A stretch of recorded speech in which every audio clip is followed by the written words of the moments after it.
नमस्कार दोस्तों, स्वागत है आपका और आपके साथ मैं हूं आशिमा त्यागी। दोस्तों, कल्पना कीजिए एक बच्चा जिसके हाथ में ना कोई हथियार है, ना नफरत का पोस्टर, ना कोई हिंसक नारा, बस 3 शब्द हैं, आई लव मोहम्मद। और इन 3 शब्दों पर अगर किसी प्रदेश में बच्चों को हिरासत में लिया जाए तो सवाल सिर्फ कानून का नहीं रह जाता है, सवाल लोकतंत्र, संविधान और राष्ट्रवाद की आत्मा का भी हो जाता है। होता है कि नहीं?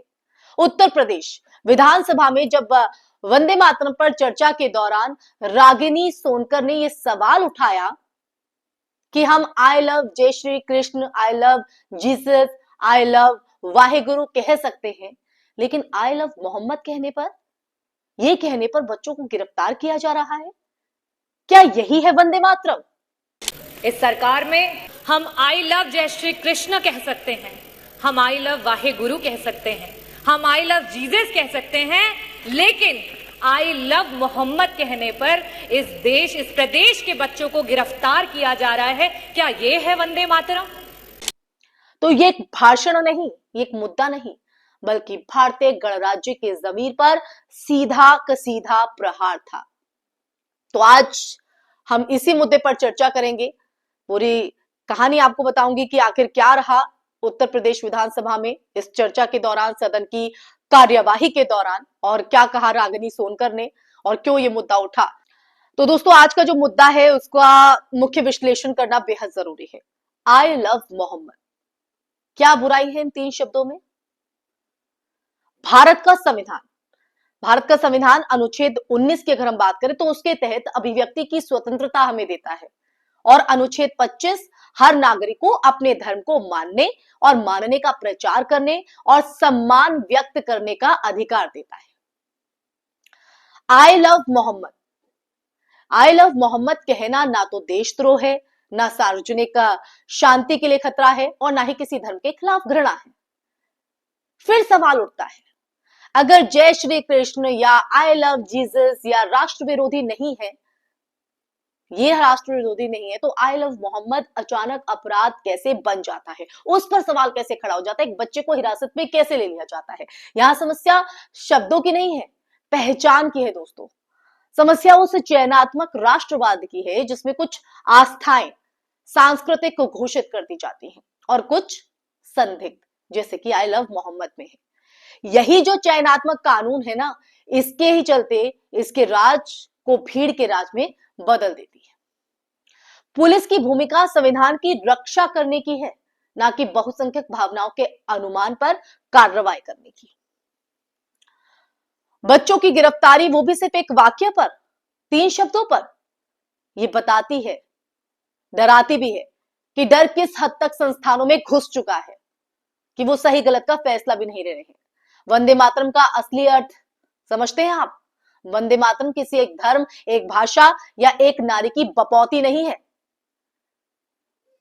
ये उस मातृभूमि के प्रति निष्ठा का भाव है जिसने विविधताओं को, जी हां, विविधताओं को अपने आंचल में जगह दी है, अनेकता में एकता ढूंढी है। वंदे मातरम तब खोखला हो जाता है दोस्तों जब देशभक्ति को वर्दी पहनाकर अभिव्यक्ति की आजादी को छीन लिया जाता है, उसे कुचल दिया जाए।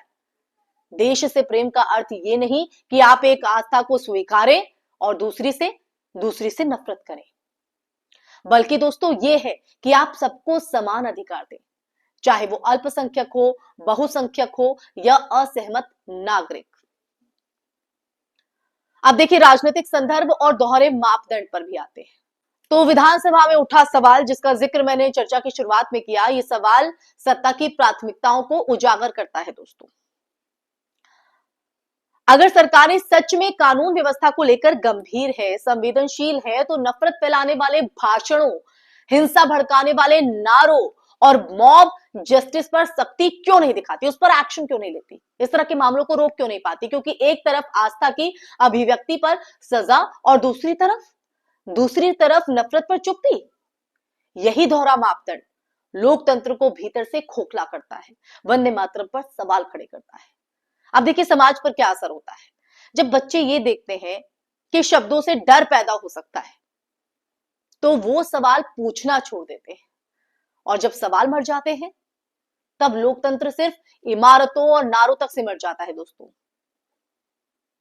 आज आई लव मोहम्मद पर कार्रवाई है, कल किसी और वाक्य पर इसी तरह से कार्रवाई होगी और ये जो ढलान है वो बहुत फिसलन भरी है। मैंने आपको उत्तराखंड का जिक्र किया था। उत्तर प्रदेश में जो कार्रवाई हुई, जिस तरह से बुलडोजर कार्रवाई को अप्रिशिएट किया जा रहा था, लेकिन वही उत्तराखंड में भी इस तरह की कार्रवाई हुई और कुछ वकील एक जो अल्पसंख्यक है उन पर जब कार्रवाई हो रही थी तो वो खुश हो रहे थे, लेकिन जब उन्हीं वकीलों पर वही पीला पंजा चलते नजर आया तो उन्हें वही दर्द महसूस हुआ और शायद उन्हें रिग्रेट भी हुआ होगा, इस बात का एहसास भी हुआ होगा कि जब उन लोगों पर बुलडोजर चल रहा था बिना किसी प्रक्रिया के, बिना किसी सूचित किए, तो उन्हें कैसा महसूस हुआ होगा। लेकिन आज वही बात कहीं ना कहीं यहां पर भी लागू होती है। तो इसलिए दोस्तों वंदे मातरम तब जीवित रहेगा जब हर नागरिक बिना डर अपने ईश्वर और पैगंबर, अपने विश्वास से प्रेम जाहिर कर सके। अगर किसी बच्चे का प्यार अपराध बन जाए तो आप समझ लीजिए समस्या बच्चे में नहीं व्यवस्था में है। सवाल अब सिर्फ इतना है दोस्तों कि क्या हम ऐसा भारत चाहते हैं जहां शब्द हथकड़ी पहने, या ऐसा भारत जहां संविधान सबसे ऊंचा नारा बने। तो वंदे मातरम का जवाब इसी चुनाव में छुपा हुआ है। तो बारी आपकी है कि आप कौन सा चुनाव करते हैं। इसी के साथ दोस्तों इस चर्चा में फिलहाल के लिए बस इतना ही।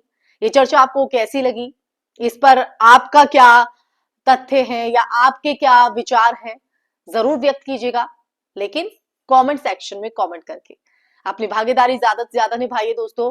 और साथ ही कुछ ऐसे टॉपिक्स जिस पर आप बात करना चाहते हैं या जिस बारे में आपको सच जानना चाहते हैं वो जरूर शेयर कीजिएगा, हम उन्हें भी अगले चर्चा में शामिल करेंगे। इस वीडियो को ज्यादा से ज्यादा शेयर कीजिएगा दोस्तों, हमारे चैनल को सब्सक्राइब कीजिएगा। फिर हाजिर होंगी ऐसा ही सच का संवाद लेकर, तब तक के लिए अपना ख्याल रखिए। जय हिंद, जय भारत, नमस्कार।